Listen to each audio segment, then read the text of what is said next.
Welcome to simple PSC. നമ്മൾ നമ്മുടെ ചാനലിൽ പുതിയ SCERT ടെക്സ്റ്റ് ബുക്കുകളുടെ ക്ലാസ്സുകളും ചെയ്തു തുടങ്ങിയിട്ടുണ്ട്. അപ്പോൾ 5ാം ക്ലാസ്സിലെ സോഷ്യൽ സയൻസ്, അതുപോലെ തന്നെ സയൻസ് കഴിഞ്ഞിട്ടുണ്ട്, സോഷ്യൽ സയൻസ് തുടങ്ങിയിട്ടുണ്ട്. അതുപോലെ തന്നെ 7ാം ക്ലാസ്സിലെ സയൻസ് നമ്മൾ ഇപ്പോൾ 4ാമത്തെ 5ാമത്തെ ചാപ്റ്ററാണ് നമ്മൾ എടുക്കാൻ പോകുന്നത്. അപ്പോൾ നമ്മുടെ ഈ ചാനൽ ഇഷ്ടമാണ്, നമ്മുടെ ക്ലാസ്സുകളൊക്കെ ഇഷ്ടമാണെന്നുണ്ടെങ്കിൽ നമ്മളൊന്ന് സപ്പോർട്ട് ചെയ്യുക, സബ്സ്ക്രൈബ് ചെയ്യുക, ലൈക്ക് ചെയ്യുക, സപ്പോർട്ട് ചെയ്യുക. അപ്പോൾ നമുക്ക് ക്ലാസ്സിലേക്ക് കിടക്കാം. 5ാമത്തെ ചാപ്റ്ററാണ് പറയുന്നത് മനുഷ്യ ശരീരം ഒരു വിസ്മയം, ദഹനവും ശ്വസനവും എന്നാണ് ഇവിടുത്തെ ഹെഡിങ് എന്ന് പറയുന്നത്. എന്നിട്ടാ മനുഷ്യ ശരീരത്തെ കുറിച്ചിട്ടാണ് അല്ലേ. അപ്പോൾ മനുഷ്യ ശരീരത്തിലെ ദഹനവും ശ്വസനത്തെ കുറിച്ചിട്ടാണ് ഇവിടെ പറയുന്നത്. എല്ലാ ജീവികൾക്കും ആഹാരം ആവശ്യമാണല്ലോ. ആഹാരം സമ്പാദിക്കുന്ന രീതിയും ഓരോരോ ജീവിയിലും വ്യത്യസ്തമാണ്. ഇളം പുല്ല് തിന്നുന്ന മുയലുകൾ, നെൽക്കതിർ കൊത്തിപ്പറക്കുന്ന തത്തകൾ, എലിയെ വിഴുങ്ങുന്ന പാമ്പ്, വൃക്ഷത്തിൻ്റെ മുകളിൽ നിന്നും തേനീച്ചക്കൂട്ടിലേക്ക് തേൻ കുടിക്കുന്ന കരടി, അങ്ങനെ പല പല കാഴ്ചകൾ നമ്മുടെ ആവാസത്തിലുണ്ട് അല്ലേ അങ്ങനെ പറയാം. ചുറ്റുപാടുമുള്ള നിരവധി ജീവികളുടെ ആഹാര സമ്പാദന രീതികളും നമ്മൾ ശ്രദ്ധിച്ചിട്ടുണ്ട് അല്ലേ. പശു എന്താണ് കഴിക്കുന്നത്? പുല്ല് കഴിക്കുന്നു. ആടാണെങ്കിൽ ഇലകൾ കഴിക്കുന്നു. പൂച്ച ഇല കഴിക്കുന്നു. കരടി തേൻ കുടിക്കുന്നു. പിന്നെ മുയൽ എന്തിനെ കഴിക്കുന്നു? പുല്ല് കഴിക്കുന്നു. അതുപോലെ തന്നെ മനുഷ്യനെന്ന് കഴിക്കുന്നു, ചോറ് കഴിക്കുന്നു. അപ്പോൾ അങ്ങനെ നമ്മൾ നമുക്കറിയാം സസ്യാഹാരി എന്താണ്, അതുപോലെ തന്നെ മാംസാഹാരി, മിശ്രാഹാരി എന്ന് വെച്ചൊക്കെ എന്താണെന്ന് അറിയില്ലേ. സസ്യാഹാരി എന്ന് വെച്ചാൽ എന്താണ്? സസ്യം മാത്രം കഴിക്കുകയാണെന്നുണ്ടെങ്കിൽ നമ്മൾ എന്തെന്ന് പറയും? സസ്യാഹാരി എന്ന് പറയും. അതുപോലെ തന്നെ മാംസം മാത്രം കഴിക്കുകയാണെങ്കിലോ മാംസാഹാരി എന്ന് പറയും. മിശ്രമാണെന്നുണ്ടെങ്കിൽ എന്താ? രണ്ടും കഴിക്കും അല്ലേ. അപ്പോൾ എന്താണ് പോഷണം എന്ന് പറയുന്നത്? പോഷണം എന്ന് വെച്ചാൽ ജീവികൾ ആഹാരം സ്വീകരിക്കുകയും പ്രയോജനപ്പെടുത്തുകയും ചെയ്യുന്ന പ്രക്രിയയാണ് പോഷണം എന്ന് പറയുന്നത്. അപ്പോൾ എന്താണ് പോഷണം എന്ന് വെച്ചാൽ ജീവികൾ ആഹാരം സ്വീകരിക്കുകയും പ്രയോജനപ്പെടുത്തുകയും ചെയ്യുന്ന പ്രക്രിയയാണ് പോഷണം എന്ന് പറയുന്നത്, ന്യൂട്രീഷൻ എന്ന് പറയുന്നത്. അപ്പോൾ ഇനി നമുക്കിവിടെ പറയാൻ പോകുന്നത്, നമ്മൾ പറഞ്ഞിട്ടുണ്ടായിരുന്നു ദഹനവും ശ്വസനത്തെ കുറിച്ചിട്ടാണ് പറഞ്ഞത്. അപ്പോൾ എന്താണ് ആഹാര സ്വീകരണം എന്ന് പറയുന്നത്?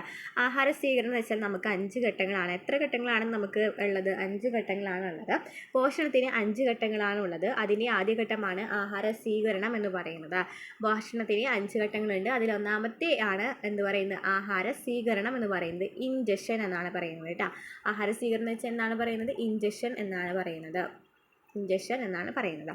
അപ്പോൾ ആഹാര സ്വീകരണത്തിൽ എന്താണ് സംഭവിക്കുന്നത്? നമ്മൾ ആഹാരം കഴിക്കുന്നു, വായിലൂടെ ആഹാരം കഴിക്കുന്നു. അപ്പോൾ അതെന്ത് സംഭവിക്കും? വായിൽ എന്തുണ്ട്? ഉമിനീരുണ്ട് അല്ലേ. അങ്ങനെ ഉമിനീരുമായിട്ട് കലരുന്നു. ചുണ്ട്, നാക്ക്, പല്ല് എന്നിവ ആഹാര സ്വീകരണത്തിൽ എന്ത് പങ്കാണ് നിർവഹിക്കുന്നത്? ചുണ്ടും നാക്കും പല്ലിനെയും പ്രവർത്തനം മൂലമാണ് നമ്മൾ ഭക്ഷണത്തെ ചവച്ചരിച്ച് നന്നായി കഴിച്ച് ഇങ്ങോട്ട് പോകുന്നത്, നമ്മുടെ ആമാശയത്തിലേക്ക് പോകുന്നത് അല്ലേ. അപ്പോൾ ചുണ്ട്, നാക്ക്, പല്ല് എന്നിവയുടെ സഹായത്തോട് കൂടിയിട്ട് എന്ത് ചെയ്യും? ആഹാരം എന്ന് പറയുന്നത് ആമാശയത്തിലേക്ക് പോകുന്നു. അപ്പോൾ എന്താണ് പല്ലിനെ കുറിച്ചിട്ട് ചോദിച്ചിട്ടുണ്ട്. ഇപ്പോൾ കുറച്ച് നാളായിട്ട് ഇപ്പോൾ PSC ചോദിക്കുന്നുണ്ട് പല്ലിനെ കുറിച്ചിട്ടൊക്കെ. അപ്പോൾ നോക്കാം. ആഹാര പദാർത്ഥങ്ങൾ ചവച്ചരയ്ക്കുന്നത് പല്ലുകൾ ഉപയോഗിച്ചാണ്. ആഹാരം കടിച്ചു മുറിക്കുന്നതിനും ചവച്ചരയ്ക്കുന്നതിനും അനുയോജ്യമായ ഘടനയും ക്രമീകരണവുമാണ് പല്ലുകൾക്കുള്ളത്. ആഹാര പദാർത്ഥങ്ങൾ ചവച്ചരയ്ക്കുന്നത് പല്ലുകൾ ഉപയോഗിച്ചിട്ടാണ്. ആഹാരം കടിച്ചു മുറിക്കുന്നതും ചവച്ചരയ്ക്കുന്നതിനും അനുയോജ്യമായ ഘടന എന്തിനുണ്ട്? പല്ലിനുണ്ട് അല്ലേ. പല്ല് എന്തുകൊണ്ടാണ് നിർമ്മിച്ചിരിക്കുന്നത്? ഇനാമൽ കൊണ്ടാണ്. ഏറ്റവും കാഠിന്യമേറിയ പദാർത്ഥം എന്ന് പറയുന്നത് എന്താണ്? ഇനാമലാണ് പല്ലിന് വെള്ള നിറം നൽകുന്നത്. അപ്പോൾ ഇനാമൽ എന്ന് പറയുന്നത് ഒരു പൾപ്പ് ക്യാവിറ്റി കണ്ട, അവിടെ പൾപ്പ് ക്യാവിറ്റി ഉണ്ട്. ഇതിലിങ്ങനെ ഉറച്ചിരിക്കുകയാണല്ലേ, നമ്മളെ പല്ലിന് കളർ നൽകുന്നു എന്ന് പറഞ്ഞു. അതുപോലെ തന്നെ നല്ല കട്ടിയുള്ള പദാർത്ഥമാണ്. അപ്പോൾ പല്ലിൻ്റെ ഉപരിതല പാളിയാണ് ഇനാമൽ എന്ന് പറയുന്നത്. നമുക്കറിയാം പല്ലിൻ്റെ ഉപരിതല പാളിയാണ് ഇനാമൽ എന്ന്. മനുഷ്യ ശരീരത്തിലെ തന്നെ ഏറ്റവും കാഠിന്യമേറിയ പദാർത്ഥവും പല്ലിൻ്റെ ഇനാമലാണ്. അപ്പോൾ മനുഷ്യ ശരീരത്തിലെ ഏറ്റവും കാഠിന്യമേറിയ പദാർത്ഥം എന്താണ്? ഇനാമലാണ്. അപ്പോൾ നമുക്ക് ഓരോന്നും പഠിക്കണം അല്ലേ. എന്തൊക്കെ പല്ലുകളുണ്ട്? പല്ലുകളുടെ വിന്യാസം എത്രയാണെന്ന് അറിയാം എല്ലാവർക്കും. 2, 1, 2, 3. എളുപ്പമുണ്ട് അത് പഠിക്കാനായിട്ട്. 2, 1, 2, 3 എന്നുള്ളത് പഠിച്ചു വയ്ക്കുകയാണെന്നുണ്ടെങ്കിൽ എല്ലാം നമുക്ക് കിട്ടും. അപ്പോൾ ഫസ്റ്റ് ആകെ കൂടി അറിയേണ്ട കാര്യം എന്ന് പറയുന്നത്, ആദ്യം വരുന്നത് ഉളിപ്പല്ലാണെന്ന് അറിയണം. രണ്ടാമത് വരുന്നത് എന്താണെന്ന് അറിയണം? കോമ്പല്ലാണെന്ന് അറിയണം. 3ഉം 4ഉം വരുന്നത് എന്താണ്? ചവർണവും അഗ്രചവർണവുമാണ് എന്നുള്ളത് മനസ്സിലാക്കിയാലാണ് ഈ ഇക്വേഷൻ നമുക്ക് കിട്ടിയിട്ട് കാര്യങ്ങളും. അപ്പോൾ അഗ്രചർവണകവും വരുന്നുണ്ട് അല്ലേ. അപ്പോൾ ആദ്യത്തെ പറയുന്നത് ഉളിപ്പല്ലാണ്. ഉളിപ്പല്ല് എന്ന് പറയുന്നത് 2 ആണല്ലേ. 2, 1, 2, 3 11 പറഞ്ഞത്. അപ്പോൾ 2 എല്ലാത്തിനും × 4 കൊണ്ട് ചെയ്യുകയാണെന്നുണ്ടെങ്കിൽ നമുക്ക് എളുപ്പത്തിൽ കിട്ടും. അപ്പോൾ 2 എന്ന് പറയുന്നത് 2 × 4 എത്രയാണ്? 8. അപ്പോൾ 8 ഉളിപ്പല്ലാണ് നമുക്കുള്ളത്. അപ്പോൾ അതിന് എല്ലാത്തിനും 4 കൊണ്ട് ചെയ്യുകയാണെന്നുണ്ടെങ്കിൽ നമുക്ക് എന്ത് കിട്ടും? ഓരോ പല്ലുകളും എത്ര ഉണ്ടെന്നുള്ളത് നമുക്ക് കിട്ടുന്നുണ്ടോ. അപ്പോൾ നമുക്ക് ബാക്കി നോക്കാം. പാൽപ്പല്ലുകളും സ്ഥിരദന്തങ്ങളും എന്ന് പറയുന്നുണ്ട്. പാൽപ്പല്ലുകൾ എന്ന് വെച്ചാൽ എന്താണ്? ഏകദേശം 6 മാസം പ്രായമാകുമ്പോഴാണ് കുഞ്ഞുങ്ങൾക്ക് പല്ല് മുളയ്ക്കാനായിട്ട് തുടങ്ങുന്നത്.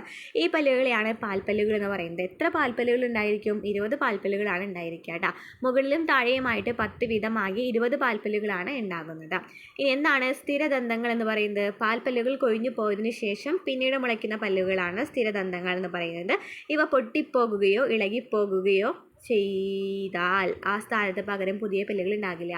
അപ്പോൾ പാൽപ്പല്ലുകളാണ് പൊട്ടിപ്പോകുന്നത് അല്ലെങ്കിൽ കൊഴിഞ്ഞു പോകുന്നത്. അതിനുശേഷം വരുന്ന പുതിയ പല്ലുകളെയാണ് സ്ഥിരദന്തങ്ങൾ. എത്ര എണ്ണമാണ്? 32 എണ്ണമാണ് അല്ലേ. അപ്പോൾ ഈ സ്ഥിരദന്തങ്ങൾ ഉണ്ടാകുന്നത്. എന്നിട്ട് ഈ പല്ല് പൊട്ടിപ്പോകാണ്, കൊഴിഞ്ഞു പോവുകയാണെന്നുണ്ടെങ്കിൽ പുതിയ പല്ല് ഉണ്ടാവില്ല. നമ്മൾ പറഞ്ഞതിലേക്ക് വരാം കേട്ടോ. നമ്മൾ പറഞ്ഞല്ലോ 2 1 2 3 എന്ന് പറയുന്ന ഇക്വേഷനൊക്കെ നമ്മൾ പറഞ്ഞിട്ടുണ്ടായിരുന്നില്ലേ, ഒരു എളുപ്പവഴിക്ക് പറയുന്നതാണ് കേട്ടോ. അപ്പോൾ നമുക്ക് നോക്കാം. ഇവിടെ തന്നിട്ടുണ്ട് ഉളിപ്പല്ല് എന്ന് വെച്ചാൽ എന്താണെന്ന് തന്നിട്ടുണ്ട്. ഉളിപ്പല്ല് നമുക്ക് എന്താണെന്ന് തന്നിട്ടുണ്ട് പിക്ചറിൽ അല്ലേ. അതുപോലെ തന്നെ ഉളിപ്പല്ല് എന്താണെന്ന് തന്നിട്ടുണ്ട്, കോമ്പല് ഏതാണെന്ന് തന്നിട്ടുണ്ട്, അതുപോലെ തന്നെ ചർവണകം എന്താണെന്ന് തന്നിട്ടുണ്ട്, ചർവണകം എന്താണെന്ന് തന്നിട്ടുണ്ട്. ഓരോന്നും നമുക്ക് എന്താണെന്ന് നോക്കാം. സ്ഥാനവും എണ്ണവും പറഞ്ഞിട്ടുണ്ട്. നമ്മൾ ആദ്യം തന്നെ മറ്റേ ഇക്വേഷൻ എന്തുട്ടാന്ന് ആലോചിച്ച് വെച്ചോട്ടാ. അപ്പോൾ നമുക്ക് പെട്ടെന്ന് കിട്ടും. ഇവിടെ നമുക്ക് എങ്ങനെ എഴുതാം?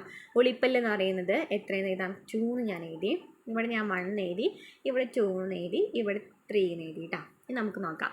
ഉളിപ്പല്ല് എന്ന് വെച്ചാൽ മുൻവശത്തും മുകളിലും താഴെയുമായിട്ട് 4 പല്ലുകൾ വീതമാണുള്ളത്. അപ്പോൾ നമ്മൾ പറഞ്ഞിട്ടുണ്ടായിരുന്നല്ലോ മുൻവശത്തും മുകളിലും താഴെയായിട്ട് 4 പല്ലുകൾ വീതമാണ്. അപ്പോൾ നമ്മൾ പറഞ്ഞിട്ടുണ്ടായിരുന്നു എല്ലാത്തിനും ഇൻറ്റു 4 കൊണ്ട് ചെയ്താൽ മതി. അപ്പോൾ 2 × 4 എത്രയാണ്? 8 ആണ്. അപ്പോൾ എത്ര പല്ലുകളുണ്ട് ഉളിപ്പല്ല്? 8 പല്ലുകളാണുള്ളത്. ഇനി 8 പല്ല് എന്ന് പറയുന്നത് അടിയിൽ 4 മുകളിൽ 4 കേട്ടോ. ഇനി ഉപയോഗം എന്താണ്? ആഹാര വസ്തുക്കൾ കടിച്ച് മുറിക്കാനായിട്ട് സഹായിക്കുന്നു. അപ്പോൾ ഉളിപ്പല്ല് എന്ന് പറയുമ്പോൾ നമ്മൾ ഉളിപ്പല്ല് അല്ലേ, എന്നല്ലേ പറയുന്നത്, മൂ മൂ ഊ ഊ. അപ്പോൾ അങ്ങനെ കിട്ടുമല്ലോ. ഉളിപ്പല്ല് എന്ന് വെച്ചാൽ മുറിക്കാനായിട്ട് സഹായിക്കുന്നു. കോമ്പല് എന്ന് വെച്ചാൽ എന്താണ്? കോമ്പല് കായല്ലേ, കടിച്ച് കീറാനായിട്ട് സഹായിക്കുന്നു. കോമ്പല് ആഹാര വസ്തുക്കൾ കടിച്ച് കീറാനായിട്ട് സഹായിക്കുന്നു. എത്ര പല്ലുണ്ട്? ഒന്നാണ് നമ്മൾ ഇത് പറഞ്ഞിട്ടുണ്ടായിരുന്നത്. അപ്പോൾ 1 × 4 എത്രയാണ്? 4 ആണ്. അപ്പോൾ 4 എന്ന് പറയുമ്പോൾ മുകളിലും അടിയിലായിട്ട് 2 2 വെച്ചിട്ടായിരിക്കും ഉണ്ടായിരിക്കുക. ആഹാര വസ്തുക്കൾ കടിച്ച് കീറാൻ സഹായിക്കണം. ഇനി അഗ്രചർവണകം എത്രയാണ്? 2 ആണെന്ന് പറഞ്ഞിട്ടുണ്ടായിരുന്നു. 2 × 4 8 ആണ്. അപ്പോൾ അടിയിൽ 4 മുകളിൽ 4 ഉണ്ടായിരിക്കും. ആഹാര വസ്തുക്കൾ ചവച്ചരിക്കാനാണ് ചായല്ലേ വരുന്നത്. ചർവണകവും അതുപോലെ തന്നെ അഗ്രചർവണകവും ഒക്കെ ചവച്ചരിക്കാനാണ് സഹായിക്കുന്നത്. അപ്പം ഇനി ചർവണകം എന്ന് വെച്ചാൽ എന്താണ്? 6 പല്ലുകൾ വീതമാണ് ഉള്ളത്.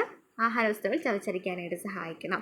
അപ്പോൾ ഇൻസിസർ, കനൈൻ, പ്രീമോളാർ, മോളാർ നമ്മൾ പഠിച്ചല്ലോ. ഒന്നുകൂടി പറയണോ? ഇതെന്ന് പറയുന്നത് ഉളിപ്പല്ല് എന്ന് വെച്ചാൽ എന്താണ്? 4 പല്ലുകൾ വീതമാണ് ഉളിപ്പല്ല് ഉണ്ടാകുക. ആഹാര വസ്തുക്കൾ കടിച്ച് മുറിക്കാനാണ് സഹായിക്കുന്നത്. കോമ്പല് എന്ന് വെച്ചാൽ എത്രയാണ് പല്ലുകൾ ഉണ്ടായിരിക്കുന്നത്? 1 എന്ന് നമ്മൾ പറഞ്ഞു അല്ലേ. 1 എന്ന് വെച്ചാൽ 1 × 4 4 ആണ്. അപ്പോൾ 4 എന്ന് പറയുമ്പോൾ മുകളിലടിയിലായിട്ട് 2 പല്ലുകളായിരിക്കും ഉണ്ടായിരിക്കുക. കടിച്ചു കീറാനാണ് സഹായിക്കുന്നത്. അഗ്രചർവണകം എന്ന് പറയുന്നത് ചവച്ചരയ്ക്കാനാണ് സഹായിക്കുന്നത്. ചർവണകവും ചവച്ചരയ്ക്കാനാണ് സഹായിക്കുന്നത്. 2 1 2 3 എന്ന് പറഞ്ഞിട്ടുള്ള ഫോർമാറ്റ് പഠിച്ചിരിക്കുകയാണെന്നുണ്ടെങ്കിൽ നമുക്ക് എളുപ്പത്തിൽ പഠിക്കാം കേട്ടോ. ഓക്കെ. ഇനി അടുത്തത് പറയുന്നത് എന്താ? അപ്പോൾ ചർവണകവും ആ ഭാഗത്തില്ല അണപ്പല്ല് എന്ന് പറയുന്നത്. നമ്മുടെ ചർവണകവും നമ്മൾ ചവച്ചരയ്ക്കാൻ സഹായിക്കുന്ന ഈ ഭാഗത്തില്ല നമ്മൾ എന്ന് പറയുന്നത് അണപ്പല്ലുകൾ എന്ന് പറയുന്നത്. നമ്മൾ അണപ്പല്ല് എന്ന് പറയുക, ചർവണകവും എന്ന് പറയാറില്ല അല്ലേ. ഇനി മാംസാഹാരികളുടെ കാര്യം എന്താ പറയുന്നത്? മാംസാഹാരികളുടെ ഈ കോമ്പലുകൾ വളരെയേറെ വികാസം പ്രാപിച്ചിരിക്കുന്നു. ഇവ മാംസം കടിച്ചു കീറാനായിട്ട് സഹായിക്കുന്നു. സസ്യാഹാരികൾ ഉളിപ്പല്ലുകൾ ആഹാരം കടിച്ചു മുറിക്കുവാനും അണപ്പല്ലുകൾ ആഹാരം ചവച്ചരയ്ക്കുവാനും സഹായിക്കുന്നു. മാംസാഹാരികളാണെന്നുണ്ടെങ്കിൽ ഈ കോമ്പല് എന്ന് പറയുന്നത് എന്തിനാണ്? മാംസം കടിച്ചു കീറാനായിട്ട് സഹായിക്കുന്നു. സസ്യാഹാരികളിൽ ഉളിപ്പല്ലുകളാണ് ആഹാരം കടിച്ചു മുറിക്കാനായിട്ട് സഹായിക്കുന്നത്. അണപ്പല്ലുകളിൽ ആഹാരം ചവച്ചരയ്ക്കാനും സഹായിക്കുന്നു. നമ്മുടെ പല്ല് എങ്ങനെയാണോ അതുപോലെ തന്നെ പഠിച്ചാൽ മതി.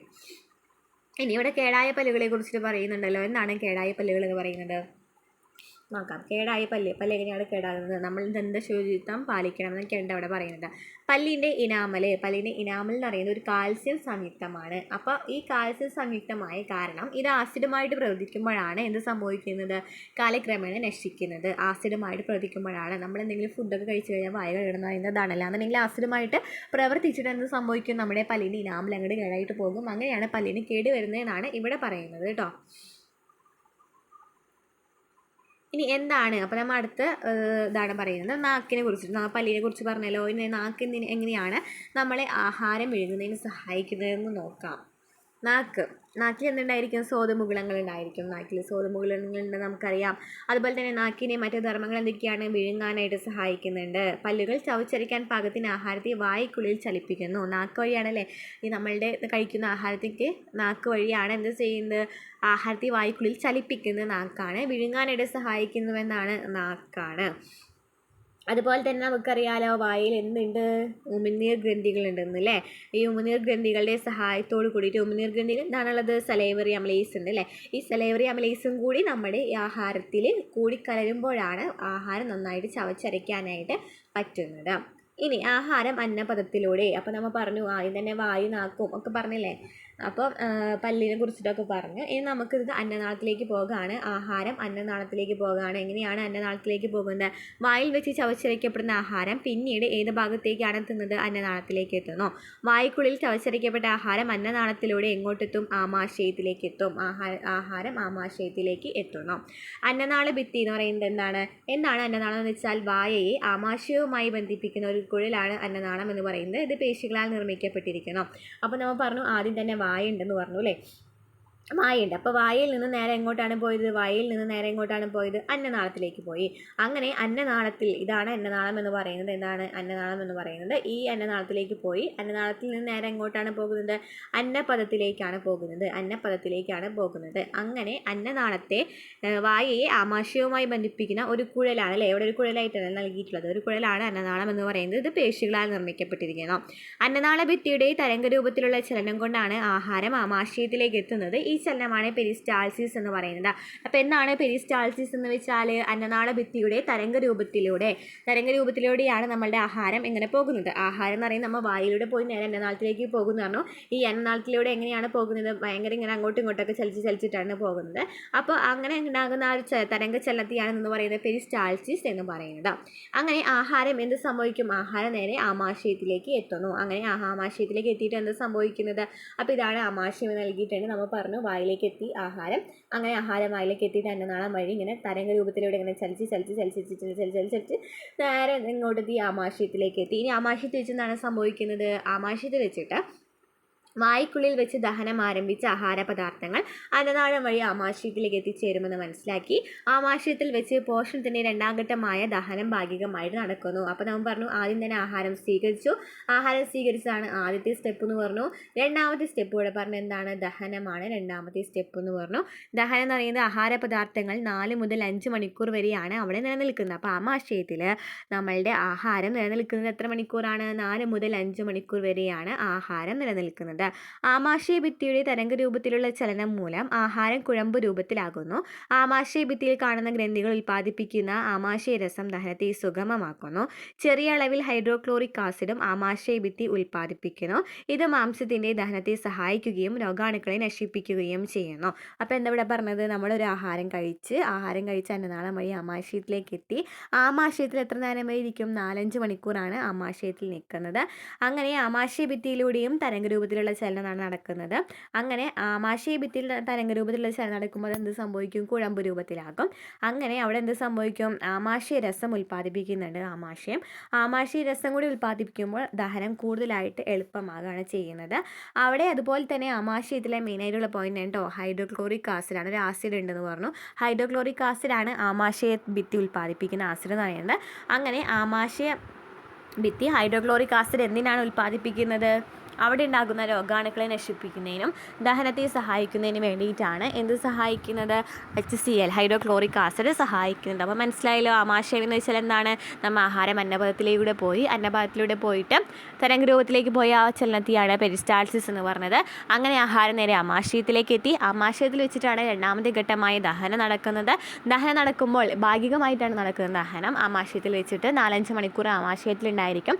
ഈ ആമാശയത്തിലും തരംഗരൂപത്തിൽ ചലനം നടക്കുന്നുണ്ട്. അവിടെ കുഴമ്പ് രൂപത്തിലാകുന്നുണ്ട്. തരംഗരൂപത്തിൽ ചലനം നടക്കുന്നത് മൂലം ഈ ആഹാരം എന്ന് പറയുന്നത് കുഴമ്പ് രൂപത്തിലാകുന്നു. അങ്ങനെ കുഴമ്പ് രൂപത്തിലാകുന്നതിന് വേണ്ടി സഹായിക്കുന്ന കുറച്ച് ആൾക്കാരുണ്ട്. ആരൊക്കെയാണ്? ഹൈഡ്രോക്ലോറിക് ആസിഡ് സഹായിക്കുന്നുണ്ട്. അതുപോലെ തന്നെ എന്താണ് സഹായിച്ചത്? ആമാശയരസം സഹായിക്കുന്നുണ്ട്.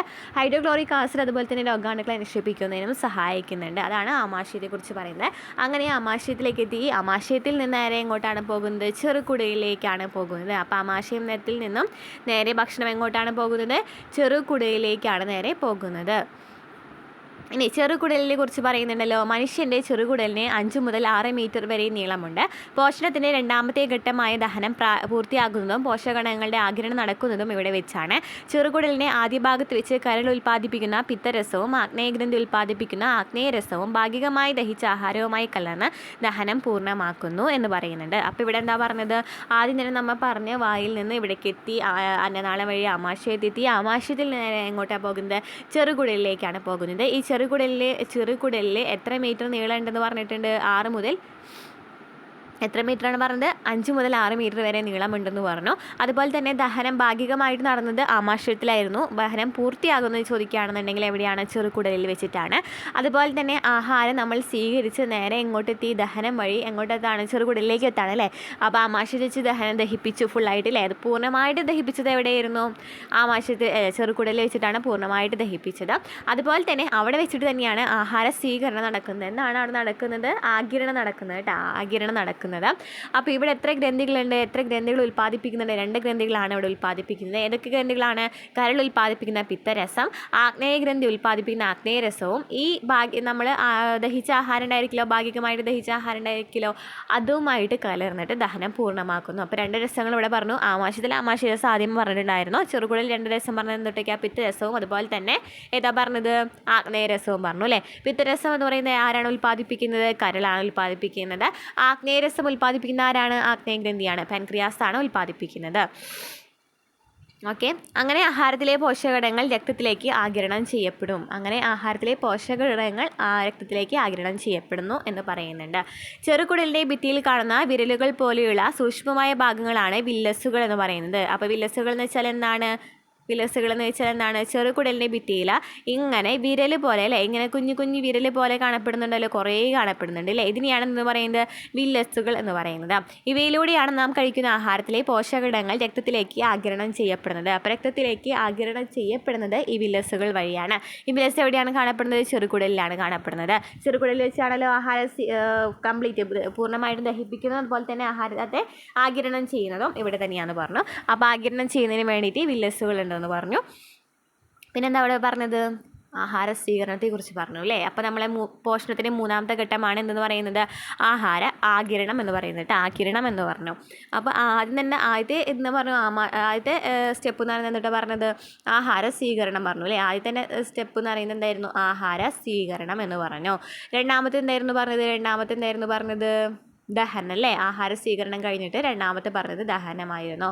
അങ്ങനെ ദഹിപ്പിച്ചതിന് ശേഷമാണ് എന്ത് സംഭവിക്കുന്നത്? ആഗിരണം നടക്കുന്നത്. അങ്ങനെ ആഗിരണം നടന്നിട്ട് 4ാമത്തെ ഘട്ടം എന്ന് പറയുന്നതാണ് സ്വാംശീകരണം. 4ാമത്തെ ഘട്ടമാണ് സ്വാംശീകരണം. ഇത് 3ാമത്തെ ഘട്ടമായിരുന്നു ആഗിരണം. 4ാമത്തെ ഘട്ടമാണ് സ്വാംശീകരണം എന്ന് പറയുന്നത്. 4ാമത്തെ ഘട്ടമാണ്. എന്താണ് സ്വാംശീകരണം? രക്തത്തിൽ എത്തിച്ചേർന്ന പോഷകഘടകങ്ങൾ ശരീരത്തിൻ്റെ ഭാഗമായിട്ട് മാറണമല്ലോ. ശരീരത്തിൻ്റെ ഭാഗമായിട്ടാണല്ലോ ലാസ്റ്റ് മാറുന്നത്.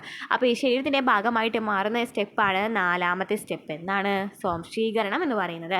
അപ്പോൾ എന്തായിരുന്നു? 1ാമത് പറഞ്ഞതായിരുന്നു ആഹാര സ്വീകരണം പറഞ്ഞു, 2 ദഹനം പറഞ്ഞു, 3 ആഗിരണം പറഞ്ഞു, 4 സ്വാംശീകരണം. ഓക്കെ.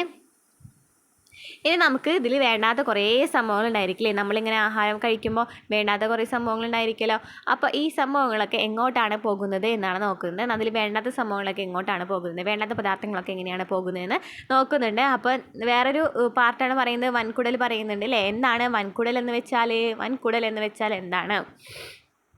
എന്താണ് വൻകുടൽ?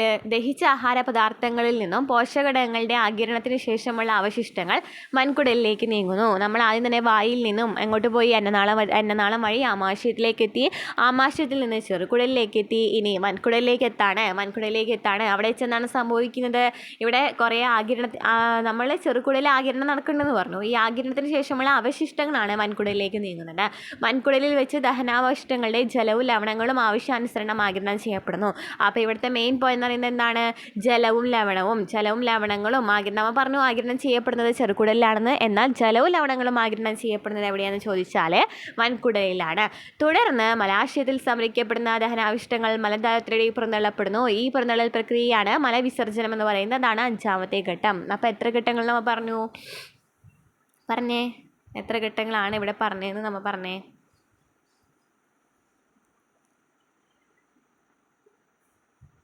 ആഹാര സ്വീകരിക്കൽ പറഞ്ഞു അല്ലേ? പിന്നെന്താ പറഞ്ഞത്? ആഹാരം സ്വീകരിച്ചു, അതിനുശേഷം ദഹിപ്പിച്ചതിന് ശേഷം ആഗിരണം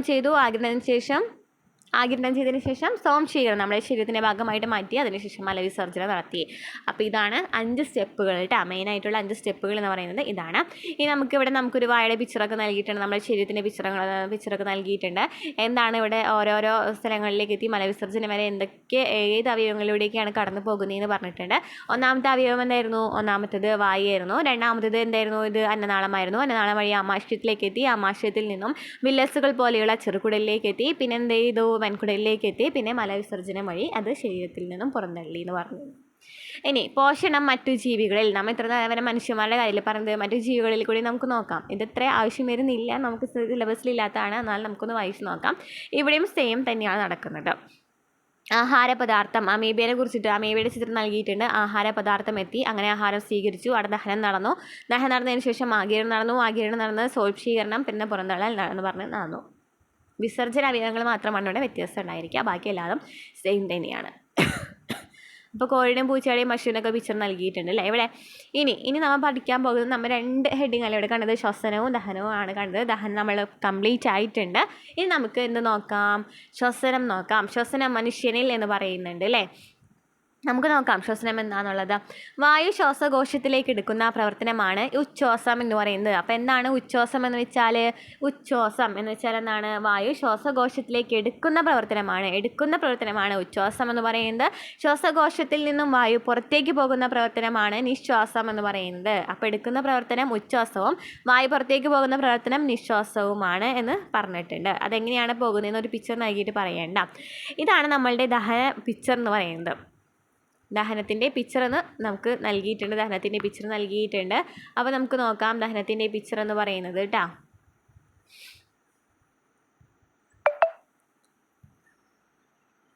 ഓക്കെ, അപ്പോൾ നമുക്ക് നാസാദ്വാരം നൽകിയിട്ടുണ്ട്, ശ്വാസനാളം നൽകിയിട്ടുണ്ട്. അതൊക്കെ എന്താണെന്ന് നമുക്ക് നോക്കണമല്ലോ. നാസാദ്വാരം എന്ന് വെച്ചാൽ എന്താണ്? നാസാദ്വാരം ചേർന്ന് നിന്നിട്ടാണ് നമ്മൾ വായു ഉള്ളിലേക്ക് എടുക്കുന്നതാണ് അല്ലേ, നാസാദ്വാരം വഴി. പിന്നെ അത് ശ്വാസനാളം നൽകിയിട്ടുണ്ട്. അതുപോലെ തന്നെ ശ്വാസനാളത്തിൻ്റെ ശാഖയായിട്ടുള്ള ശ്വസനയിക നൽകിയിട്ടുണ്ട്. വായു വരെ നൽകിയിട്ടുണ്ട്. ഡയഫ്രം നൽകിയിട്ടുണ്ട്. നമുക്ക് ഓരോ അവയവങ്ങളും എന്താണ് ചെയ്യുന്നതെന്ന് നോക്കാം. മനുഷ്യൻ്റെ ശ്വാസകോശങ്ങൾ സ്ഥിതി ചെയ്യുന്ന നെഞ്ചിനകത്തെ അറയാണ് ഔരസാശയം എന്ന് പറയുന്നത്. അപ്പം നമ്മളുടെ ഈ ശ്വാസകോശം സ്ഥിതി ചെയ്യുന്ന ഒരു ഭാഗമുണ്ടല്ലോ, അതെയാണ് എന്തെന്ന് പറയുന്നത്? ഔരസാശയം എന്ന് പറയുന്നത്. അപ്പോൾ ഔരസാശയത്തിലാണ് എന്തുള്ളത്? ശ്വാസകോശങ്ങൾ സ്ഥിതി ചെയ്യുന്നത്. അതിന് താഴെയുള്ള ഭാഗമാണ് ഉദരാശയം. അപ്പോൾ ഔരസാശയത്തിന് താഴെയായിട്ട് കാണപ്പെടുന്ന ഭാഗത്തെയാണ് നമ്മൾ എന്തെന്ന് പറയുന്നത്? ഉദരാശയം എന്ന് പറയുന്നത്. ഇനി ഇവ നിർമ്മിക്കുന്ന പേശിനിർമ്മിതമായ ഭിത്തിയാണ് ഡയഫ്രം എന്ന് പറയുന്നത്. ഇവ വേർതിരിക്കുന്ന പേശിനിർമ്മിതമായ ഭിത്തിയാണ് ഡയഫ്രം എന്ന് പറയുന്നത്. അപ്പോൾ നമ്മളിവിടെ ഉദരാശയം എന്നാണ്, ഔരസാശയത്തിലാണ് ശ്വാസകോശം ഇരിക്കുന്നതെന്ന് പറഞ്ഞു. അതിന് താഴെയുള്ള ഭാഗമായിട്ടുള്ള ഉദരാശയത്തെക്കുറിച്ച് പറഞ്ഞു. ഇതിനെ തമ്മിൽ വേർതിരിക്കുന്നത് ആരാണ്? ഡയഫ്രം ആണ് ഇവരെ തമ്മിൽ വേർതിരിക്കുന്നതെന്ന് പറഞ്ഞു. ഇത് അല്പം മേലോട്ട് വളഞ്ഞാണ് ഇരിക്കുന്നത് അല്ലേ. ഡയഫ്രം എന്ന് പറയുന്നത് നോക്കിയ പിക്ചറിൽ നോക്കുകയാണെന്നുണ്ടെങ്കിൽ ഡയഫ്രം കുറച്ചിങ്ങനെ വളഞ്ഞിട്ടിരിക്കുന്നത് കാണാനായിട്ട് പറ്റില്ല. ഇങ്ങനെ വളഞ്ഞിട്ടിരിക്കുന്നത് കാണാനായിട്ട് പറ്റും. ഇത് കമാന ആകൃതിയിലാണ് ഇരിക്കുന്നത്. അപ്പോൾ ഡയഫ്രത്തിൻ്റെ ആകൃതി എന്ന് പറയുന്നത് ഒരു കമാന ആകൃതിയിലാണ് ഇരിക്കുന്നതെന്ന് പറഞ്ഞു. അപ്പോൾ ഇവിടെ നമ്മൾ എന്ത് പോയിന്റ്സാണ് പറഞ്ഞത്? ഔരസാശയമുണ്ട്, ഉദരാശയമുണ്ട്. ഔരസാശയം എന്ന് പറയുന്നത് ശ്വാസകോശങ്ങൾ സ്ഥിതി ചെയ്യുന്ന നെഞ്ചിനകത്തെ ഭാഗത്തെയാണ്, അറിയാണ് ഔരസാശയം എന്ന് പറയുന്നത്. അതിന് താഴെയുള്ളതാണ് ഉദരാശയം എന്ന് പറയുന്നത്. ഈ ഉദരാശയത്തിനും ഔരസാശയത്തിനും നടക്കായിട്ട് കാണപ്പെടുന്നതാണ് ഡയഫ്രം. അതിനെ വേർതിരിക്കുന്നതാണ് ഡയഫ്രം. ഡയഫ്രം എന്ന് പറയുന്നത് എന്താകൃതിയിലാണ് കാണപ്പെടുന്നത്? കമാന ആകൃതിയിലാണ് കാണപ്പെടുന്നത് എന്ന് പറഞ്ഞു അല്ലേ.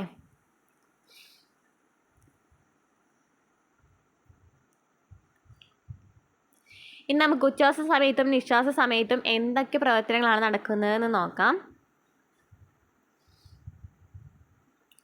മനുഷ്യ ശ്വാസകോശങ്ങളുടെ സങ്കോച വികാസങ്ങൾ ഏകദേശം ഒരുപോലെയാണ്. നമ്മളുണ്ടാക്കിയ മാതൃക എന്നൊക്കെ പറയുന്നുണ്ട്. ഇവിടെ ഉണ്ടാക്കിയിട്ടുള്ള സംഭവത്തെക്കുറിച്ചിട്ട് കമ്പയർ ചെയ്യാനുണ്ടാവും. അപ്പോൾ ശ്വാസകോശങ്ങളുടെ സങ്കോച വികാസങ്ങളെ നിയന്ത്രിക്കുന്നതിൽ ഡയഫ്രത്തിനും വാരിയലുകളോട് ചേർന്ന പേശികൾക്കും പങ്കുണ്ട് എന്ന് പറയുന്നുണ്ട്. ഇനി ഉച്ഛ്വാസ സമയത്ത് എന്താണ് സംഭവിക്കുന്നത്? ഉച്ഛ്വാസ സമയത്ത് ഡയഫ്രം ചുരുങ്ങുന്നു. അപ്പോൾ എന്ത് സംഭവിക്കും? ഉച്ഛ്വാസ സമയത്ത് ഡയഫ്രം ചുരുങ്ങുകയും വളവ് അല്പം നിവരുകയും ചെയ്യുന്നു. ഡയഫ്രത്തിന് വളവുണ്ടെന്ന് പറഞ്ഞല്ലോ. അപ്പോൾ ഡയഫ്രത്തിൻ്റെ വളവ് എന്ത് സംഭവിക്കും? ചുരുങ്ങിയിട്ട് എന്ത് സംഭവിക്കുന്നത്? ഫസ്റ്റ് പിക്ചറിൽ നോക്കിയേ എന്താണ് സംഭവിക്കുന്നത് എന്നുള്ളത്. ആദ്യം തന്നെ ഡയഫ്രം ചുരുങ്ങുകയാണ് ചെയ്യുന്നത്. അപ്പോൾ ഡയഫ്രം ചുരുങ്ങിയിട്ടാണ് ഇവിടെ നോക്കിക്കോ, ഡയഫ്രം എന്ന് പറയുന്നത് ചുരുങ്ങിയിട്ട് എന്ത് സംഭവിക്കും? കമാന ആകൃതിയിലുള്ളത് എന്ത് സംഭവിച്ചു? നിവർന്നു അല്ലേ? ഇവിടെ കണ്ട പിക്ചറിൽ നോക്കുകയാണെന്നുണ്ടെങ്കിൽ ഡയഫ്രം എന്ന് പറയുന്നത് നിവർന്നിട്ട് കാണപ്പെടുന്നുണ്ട് അല്ലേ? അപ്പോൾ ഡയഫ്രത്തിൽ എന്ത് സംഭവിച്ചു? ഇവിടെ നിവർന്നിട്ട് കാണപ്പെടുന്നുണ്ട്. ഓക്കെ, നിവർന്ന് കാണപ്പെടുന്നു. അങ്ങനെ തൽഫലമായിട്ട് അതിനാൽ ഔരസാശയത്തിൻ്റെ വ്യാപ്തി വർദ്ധിക്കുന്നു. അപ്പോൾ ശ്വാസകോശം എന്ന് പറയുന്നത് ചുരുങ്ങിയപ്പോൾ എന്ത് സംഭവിക്കും? ഈ ഔരസാശയം, അവിടെ നമ്മൾ ഔരസാശയം നൽകിയിട്ടുണ്ടല്ലോ, ഈ ഔരസാശയത്തിൻ്റെ വ്യാപ്തി അങ്ങനെ വർദ്ധിക്കുകയാണ്. അങ്ങനെ വ്യാപ്തി വർദ്ധിക്കുമ്പോൾ എന്ത് സംഭവിക്കുന്നു? വ്യാപ്തി വർദ്ധിക്കുമ്പോൾ തൽഫലമായിട്ട് അന്തരീക്ഷവായു ശ്വാസകോശത്തിലേക്ക് പ്രവേശിക്കുന്നു, ശ്വാസകോശം വികസിക്കുകയും ചെയ്യുന്നു എന്ന് പറയുന്നുണ്ട്. അപ്പോൾ ഇവിടെ എന്താ സംഭവിക്കുന്നത്? നമ്മൾ എന്നിട്ട് പറഞ്ഞത് ഡയഫ്രം എന്ന് പറയുന്നത് ചുരുങ്ങുകയാണ് ഫസ്റ്റ് ചെയ്യുന്നത്. ഡയഫ്രം ചുരുങ്ങിയിട്ട് കമാനാകൃതിയിലുള്ള ഡയഫ്രം നിവരുകയാണ് ചെയ്യുന്നത്. അങ്ങനെ നിവരുകയും ഇവിടെ ചുരുങ്ങുകയും ചെയ്തപ്പോൾ ഇവിടുത്തെ വ്യാപ്തി കൂടി, ഔരസാശയത്തിന് വ്യാപ്തി കൂടിയപ്പോൾ അന്തരീക്ഷത്തിൽ നിന്ന് വായു ഇങ്ങോട്ടേക്ക് വന്നു എന്നാണ് പറയുന്നത്. അപ്പോൾ എന്ത് സംഭവിക്കും? ശ്വാസകോശം വികസിച്ചിട്ട് അവിടേക്ക് വന്നു. നേരെ ഓപ്പോസിറ്റ് ആണ് നിശ്വാസ സമയത്ത് പറയുന്നത്. എന്താണ് നിശ്വാസ സമയത്ത് നേരെ ഓപ്പോസിറ്റ്? എങ്ങനെയാണ്? ഡയഫ്രം എന്ന് പറയുന്നത് എന്ത് സംഭവിക്കും? പൂർവ്വസ്ഥിതിയിലാകും അല്ലേ? ഡയഫ്രം എന്ന് പറയുന്നത് പൂർവ്വസ്ഥിതിയിലാകും, ശ്വാസകോശവും അതുപോലെ തന്നെ പൂർവ്വസ്ഥിതിയിലാകും. ശ്വാസകോശത്തിൽ നിന്ന് വായു പുറത്തേക്ക് പോകും. പൂർവ്വസ്ഥിതിയിലാകുമ്പോൾ എന്ത് സംഭവിക്കും? നേരെ വായു പുറത്തേക്ക് പോകുന്നു എന്ന് പറയുന്നുണ്ട്. നാസാദ്വാരത്തിലൂടെ അകത്തു കിടക്കുന്ന വായു ശ്വാസകോശങ്ങളിലെ വായുറയിലേക്ക് എത്തുന്നു. ഈ സഞ്ചാരപാതയാണ് ശ്വസനപഥം എന്ന് പറയുന്നത്. അപ്പോൾ എന്താണ് ശ്വസനപഥം എന്ന് വെച്ചാൽ? നാസാദ്വാരത്തിൽ നമ്മൾ പറഞ്ഞ മൂക്കിലൂടെയാണ് പോകുന്നത് എന്നുള്ളതിൽ ശ്വാസം പോകുന്നത്. അതെങ്ങനെ പോയിട്ട് വായു അറയിലേക്ക് എത്തും. എവിടേക്ക് എത്തും? വായു അറയിലേക്ക് എത്തുമ്പോൾ അവിടെ വരെയുള്ളതിനെയാണ് എന്ന് പറയുന്നത് ശ്വസനപഥം എന്ന് പറയുന്നത്. ആ സഞ്ചാരപാതയാണ് ശ്വസനപഥം എന്ന് പറയുന്നത്. ഓക്കെ, അപ്പോൾ വായു അറ നമുക്ക് ആദ്യം തന്നെ നാസാദ്വാരത്തിലേക്ക് എത്തി, നമ്മളെ മൂക്കിലേക്ക് എത്തി. അതിനുശേഷം നേരെ എവിടേക്ക് എത്തും? ശ്വാസനാളത്തിലേക്ക് എത്തും അല്ലേ? ശ്വാസനാളത്തിലേക്ക് എത്തും, പിന്നെ ശ്വസനഗിയിലേക്ക് എത്തും, പിന്നെ എന്ത് സംഭവിക്കും? ഇത് വായു അറയിലേക്ക് എത്തും. വായു അറ വരെയുള്ള ഈ പാതി എന്ന് പറയുന്നത് ശ്വസനപഥം എന്ന് പറയുന്നത്. ഇനി ഉച്ഛ്വാസം നിശ്വാസം ഒരു ഇതിലായി നൽകിയിട്ട് നമ്മൾ നേരത്തെ പറഞ്ഞത് തന്നെയാണ്. ഡയഫ്രം ചുരുങ്ങി വളവ് അല്പം നിവരുന്നു, വാരിയലും കൂടി ഉയരുന്നു. ഉച്ഛ്വാസ സമയത്ത് എന്ത് സംഭവിക്കും? ഡയഫ്രം ചുരുങ്ങിയിട്ട് വളവ് അല്പം നിവരുന്നു, വാരിയലൻ കൂടി ഉയരുന്നു. ഔരസാശയത്തിൻ്റെ വ്യാപ്തി വർദ്ധിക്കുന്നു, ശ്വാസകോശം വികസിക്കുന്നു, വായു ശ്വാസകോശത്തിലേക്ക് പ്രവേശിക്കുന്നു. ഇന്ന് നേരെ ഓപ്പോസിറ്റാണ് നിശ്വാസത്തിൽ നടക്കുന്നത്. ഉച്ഛ്വാസം മാത്രം പഠിച്ചു വയ്ക്കുക. അപ്പോൾ നേരെ ഓപ്പോസിറ്റാണ് നിശ്വാസം എന്ന് മനസ്സിലാക്കും. ഉച്ഛ്വാസം എന്ന് പറയുന്നത് പറഞ്ഞാൽ മനസ്സിലായിട്ടുണ്ടല്ലോ.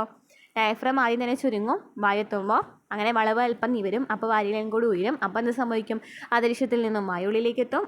വായു ഉള്ളിലേക്ക് എത്തിയതിന് ശേഷം അതിനുള്ളിൽ വ്യാപ്തി വർദ്ധിച്ചിട്ടുണ്ടായിരിക്കുമല്ലോ, അങ്ങനെ വായു ഉള്ളിലേക്ക് എത്തും. അതുപോലെ തന്നെ നേരെ ഓപ്പോസിറ്റാണ് നിശ്വാസം എന്ന് പറയുന്നത്. അത് ജസ്റ്റ് വായിച്ച് തരാം ഞാൻ, പക്ഷേ അത് അങ്ങനെ പഠിക്കേണ്ട, നേരെ ഓപ്പോസിറ്റ് പഠിച്ചാൽ മതി, അല്ലെങ്കിൽ തെറ്റൂലേ. അപ്പോൾ നിശ്വാസം തന്നെ ശ്വാസകോശത്തിൽ നിന്ന് വായു പുറത്തു പോകുന്നു, ഔരസാശയത്തിന് വ്യാപ്തി കുറയുന്നു, ശ്വാസകോശം ചുരുങ്ങുന്നു, ഡയഫ്രം പൂർവ്വസ്ഥിതിയിലാകുന്നു, വാരിയലിനും കൂടെ താഴുന്നു. ഇനി നമുക്ക് അളവ് നൽകിയിട്ടുണ്ട്. ഇതങ്ങനെ നോക്കി വെച്ചോളെ, നമ്പേഴ്സൊക്കെ ഒന്ന് നോക്കി വെച്ചോ, അല്ലാതെ നോക്കണമെന്നില്ല, കുറച്ചൊക്കെ നോക്കി വയ്ക്കുക. അതായത് ഓക്സിജൻ എന്ന് പറയുന്നത് നമ്മൾ ഉച്ഛ്വാസവായുവിലാണെന്നുണ്ടെങ്കിൽ നമ്മൾ ശ്വസിക്കുമ്പോൾ 21% എടുക്കുന്നത്, എന്നാൽ തിരിച്ചു പോകുന്നത് എത്രയാണ്? 15% തിരിച്ചു പോകുന്നത്. അപ്പോൾ ബാക്കി ഓക്സിജൻ നമ്മുടെ ശരീരത്തിൽ നിലനിൽക്കുന്നുണ്ട് അല്ലേ? അപ്പോൾ 21 ശ്വസിച്ചിട്ട് 15 നിശ്വാസ സമയത്ത് തിരിച്ചു പോകുന്നത്. കാർബൺ ഡൈ ഓക്സൈഡ് ആണെന്നുണ്ടെങ്കിൽ നമ്മൾ 0.4 ആണ് ശ്വസിക്കുന്നത്, എന്നാൽ പോകുന്നത് നന്നായി അളവിൽ പോകുന്നുണ്ട് അല്ലേ? 4% പുറത്തേക്ക് പോകുന്നത്. നൈട്രജൻ ആണെന്നുണ്ടെങ്കിൽ നമ്മൾ എടുക്കുന്നതും അങ്ങോട്ട് പുറത്ത് പോകുന്നതും സെയിം അളവ് തന്നെയാണ്, 78 അന്തരീക്ഷത്തിലുള്ളതും എത്രയാണ്? 78. ജലബാഷ്പം 0.96 നമ്മൾ എടുക്കുന്നുണ്ട്, പക്ഷേ പുറത്തേക്ക് പോകുമ്പോൾ അത് 3 പോകുന്നത്. അപ്പോൾ ഓക്സിജൻ എന്ന് പറയുന്നത് 21 എടുത്ത് 15 കളഞ്ഞു, കാർബൺ ഡൈ ഓക്സൈഡ് ആണെങ്കിൽ 0.4 എടുത്ത് 4 കളഞ്ഞു, നൈട്രജൻ ആണെന്നുണ്ടെങ്കിൽ സെയിം തന്നെ 78, ജലബാഷ്പം 0.96 3 കളഞ്ഞു. ഓക്കെ അല്ലേ?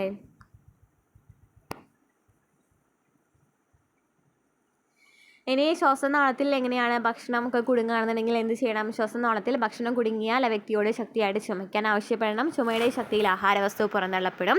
ശ്വാസതടസ്സം നേരിട്ട വ്യക്തിയെ ചിത്രത്തിൽ കാണുന്നത് പോലെ അല്പം കുനിച്ചു നിർത്തി പിറകിലായി നിന്ന് 2 കൈകൾ കൊണ്ടും അപകടത്തിൽപ്പെട്ടയാളെ വയറിൽ ശക്തിയായിട്ട് അമർത്തുക. ആവശ്യമെങ്കിൽ ഏതാനും തവണ ഇത് ആവർത്തിക്കാം. ചെറിയ കുട്ടികളാണെന്നെങ്കിൽ ചിത്രത്തിൽ കാണുന്നത് പോലെ കമഴ്ത്തി പിടിച്ച് തോളെല്ലുകൾക്കിടയിലായി ശക്തിയായി തട്ടണം. ആവശ്യമെങ്കിൽ വൈദ്യസഹായം ലഭ്യമാക്കണം. ഇനി എന്താണ് പുകവലി, എന്താണ് ആരോഗ്യ പ്രശ്നങ്ങളൊക്കെ പറഞ്ഞിട്ടുണ്ട്. പുകവലിയും ആരോഗ്യ പ്രശ്നങ്ങളും. പുകവലി ശ്വാസകോശത്തിൻ്റെ പ്രവർത്തനങ്ങളെ തകരാറിലാക്കും. പുകയിലയിൽ അടങ്ങിയിരിക്കുന്നത് നിക്കോട്ടിൻ ആണല്ലേ പുകയിലയിൽ അടങ്ങിയിട്ടുള്ളത്. അപ്പോൾ കരിയും ടാറും മറ്റു വിഷപദാർത്ഥങ്ങളും ശ്വാസകോശത്തിൽ തങ്ങി നിൽക്കും.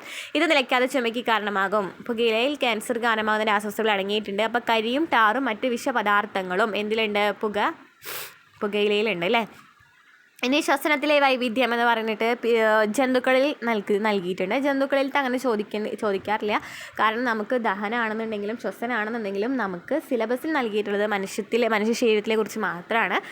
നമുക്കിതൊന്ന് വായിച്ചിട്ട് പോകാം. ഓരോ ജീവികളുടെയും ശ്വസനത്തെ സഹായിക്കുന്ന ഭാഗം ഏതാണെന്ന് നമുക്ക് നോക്കാം. പാരമീസിയത്തിൻ്റെ പിക്ചർ അവിടെ നൽകിയിട്ടുണ്ട്. പാരമീസിയം എന്ന് പറയുന്നത് ഓക്സിജൻ സ്വീകരിച്ച് കാർബൺ ഡൈ ഓക്സൈഡ് പുറത്തിടുന്നതും പാരമീസിയത്തിന് ഒരു കോശസ്ഥാനം ഉണ്ടെന്നുള്ളത് നൽകിയിട്ടുണ്ട് അല്ലേ. കോശസ്ഥാനം ഉണ്ടെന്നുള്ളത് നൽകിയിട്ടുണ്ട്. അപ്പോൾ മണ്ണിരയിൽ ഏതാണ്? മണ്ണിരയിൽ ശ്വസനത്തിന് സഹായിക്കുന്ന ഭാഗമാണ് ഈർപ്പമുള്ള ത്വക്ക്. മത്സ്യമാണെങ്കിൽ ശകുലങ്ങൾ, ചെകിളപ്പൂക്കളാണ്. തവള കരയിലിരിക്കുമ്പോൾ ശ്വാസകോശമാണ്, വെള്ളത്തിലായിരിക്കുമ്പോൾ ഈർപ്പമുള്ള ത്വക്കാണ്. ചിലന്തിയിലാണെങ്കിൽ ബുക്ക് ലങ്സ് ആണ്. അപ്പോൾ മണ്ണിരയിൽ ഈർപ്പമുള്ള ത്വക്കാണ്. മത്സ്യത്തിൽ ശകുലങ്ങൾ അല്ലെങ്കിൽ ചെകിളപ്പൂക്കളാണ് ശ്വാസനത്തിന് സഹായിക്കുന്നത്. തവളയ്ക്കാണെങ്കിൽ കരയിലിരിക്കുമ്പോൾ ശ്വാസകോശവും വെള്ളത്തിലായിരിക്കുമ്പോൾ ഈർപ്പമുള്ള ത്വക്കാണ്. ചിലന്തിക്കാണെങ്കിൽ ബുക്ക് ലെങ്സ് ആണ്. അപ്പോൾ എന്താണ് ശ്വസനം എന്ന് പറയുന്നത്? ജീവികൾ അവയുടെ പരിസരത്ത് നിന്ന് ഓക്സിജൻ സ്വീകരിക്കുകയും കാർബൺ ഡൈ ഓക്സൈഡ് പുറന്തള്ളുകയും ചെയ്യുന്ന പ്രക്രിയയാണ് ശ്വസനം എന്ന് പറയുന്നത്. നമ്മൾ ചെയ്യുന്ന അതേ പ്രവർത്തനമാണ് ജീവികളും ചെയ്യുന്നത്. അപ്പോൾ അത് തന്നെയാണ് എന്ന് പറയുന്നത് ശ്വസനം എന്ന് പറയുന്നത്. സസ്യങ്ങളുടെ ശ്വസനം. അപ്പോൾ ജീവികൾ മാത്രമാണ് ശ്വസിക്കുന്നത്. ജീവികൾ മനുഷ്യന്മാരെ മാത്രം ശ്വസിച്ചാൽ ശരിയാവില്ലല്ലോ, സസ്യങ്ങളും ശ്വസിക്കുന്നത് അല്ലേ. അത് നമുക്കറിയാലോ, പ്രകാശ സംശ്ലേഷണമൊക്കെ പഠിച്ചിട്ടുണ്ടായിരിക്കുമല്ലോ. ജന്തുക്കളെ പോലെ സസ്യങ്ങളും അന്തരീക്ഷത്തിൽ നിന്ന് ഓക്സിജൻ സ്വീകരിക്കുകയും കാർബൺ ഡൈ ഓക്സൈഡ് പുറന്തള്ളുകയും ചെയ്യപ്പെടുന്നുണ്ട്. ഇതിന് സഹായിക്കുന്ന ആരാണ്? ഇലകളിലും ഇളം കാണ്ഡങ്ങളിലും കാണപ്പെടുന്ന സുഷിരങ്ങളായ ആസ്യരന്ധ്രങ്ങൾ വഴിയാണ് ഈ വാതക വിനിമയം നടക്കുന്നതെന്ന് മനസ്സിലായി. അപ്പോൾ നമ്മുടെ ചാപ്റ്റർ കഴിയുകയാണ്. നമ്മുടെ ചാനൽ ഇഷ്ടമാണെങ്കിൽ നമ്മളൊന്ന് സപ്പോർട്ട് ചെയ്യാം കേട്ടോ. നമുക്ക് അടുത്ത ക്ലാസ്സായിട്ട് വീണ്ടും കാണാം.